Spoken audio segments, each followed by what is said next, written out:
They feel the pain. I put up a video yesterday that quite a few of you disagreed with. And I want to come in here and double down on what I said. And one of the things that I think is very important to take note of is, unless you've been the person who cheated, the person who abandoned, the person who betrayed, then you don't know what it feels like to hold that. I'm going to take a moment here and just say blessings and blessings to everybody coming in. I appreciate each and every one of you for your time and your attention. What I'm going to share and talk about briefly today may be triggering for some of you, and I want you to know that sometimes triggering is one of the best things that can occur. Again, I put up a video yesterday that, and yes, free Gaza, free the consciousness that could create a Gaza, that could create Israel, Palestine, that could create a scenario where the Congo is still at war. Just free all of that energy from everybody's consciousness. But that's not what this is about. This is about those of you who were upset with me saying that you don't need to control or hold grudges to make sure people know how much they abandoned, cheated, lied, hurt, or betrayed you. Many of you didn't like that I said that, because what I was alluding to was that the person who does the cheating, the person who does the lying, the person who does the betraying, the person who, yes, on the surface, they can come up with a story to tell you why they're justified. But when everything is gone and they have to sit in that still place where they can't distract on social media, there's nothing else but themselves to face. They know. A part of why some people will push you away after they've done something is because you represent the worst thing they've ever done to another human. And they don't want to feel the shame of looking you in the eyes. So they break up with you. I've worked with many people who have been abandoned by their parents, one parent or the other or both. And oftentimes I help them understand that sometimes in the eyes of the parent, if they believe that they are really messed up, that the biggest gift that they can give to their child is to not be around. Now, I understand to the child's consciousness, it still registers as an abandonment. It still registers to your nervous system as abandonment. However, the parent was believing that the best thing they could do is leave to get away. Doesn't make it right. But I'm just letting you know, unless you have been the person who's done the cheating, abandoning, lying, you don't know. I do. I've been that person. And it's heavy. For the rest of your life, you have to sit with that. There were people who I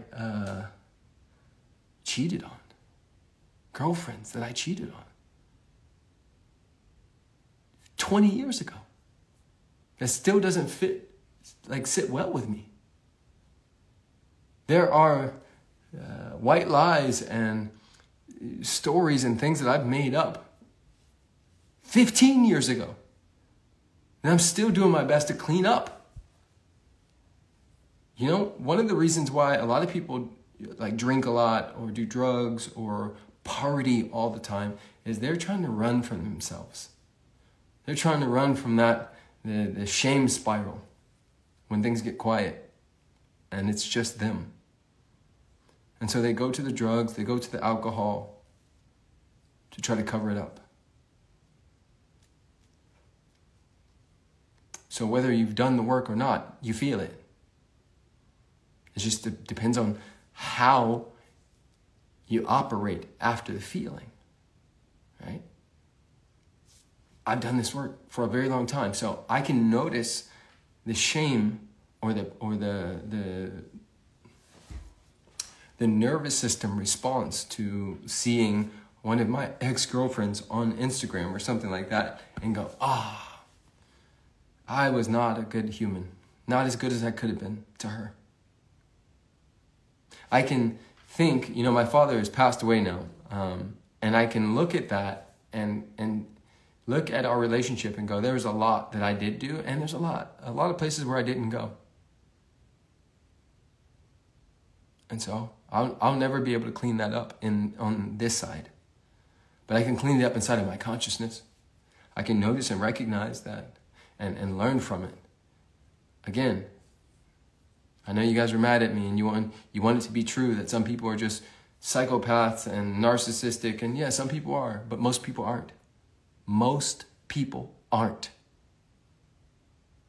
We conflate. Ooh, you want to get real crazy with this?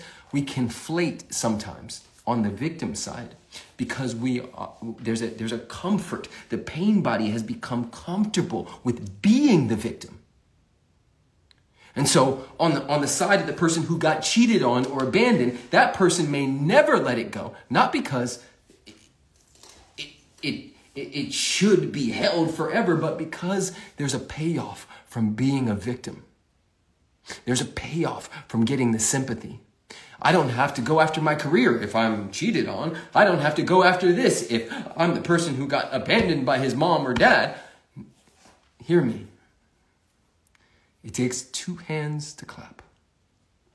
And from a metaphysical viewpoint, we're all complicit. There's blood on all of our hands.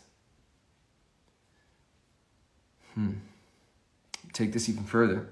This one's going to sting even more. Let's take cheating, for example. Oftentimes, it is so easy to blame the person who did the act that we could all point to and say, bad human. Very rarely do we look at and say, how was that created? How was that environment co-created? What was that person really looking for? I can look at the times where I have, and for sure, it wasn't about sex. It was about abandoning, or better word, sabotaging. I was trying to crash the car. I was trying to make sure that this thing didn't work anymore. But I also didn't want to hurt this person, but I was scared to ask for my needs because I was punished for having those needs as a child and in that relationship. And so there's super immature. And if there's one crazy person in the relationship, there's usually two. And that's a hard one to look at, a hard pill to swallow.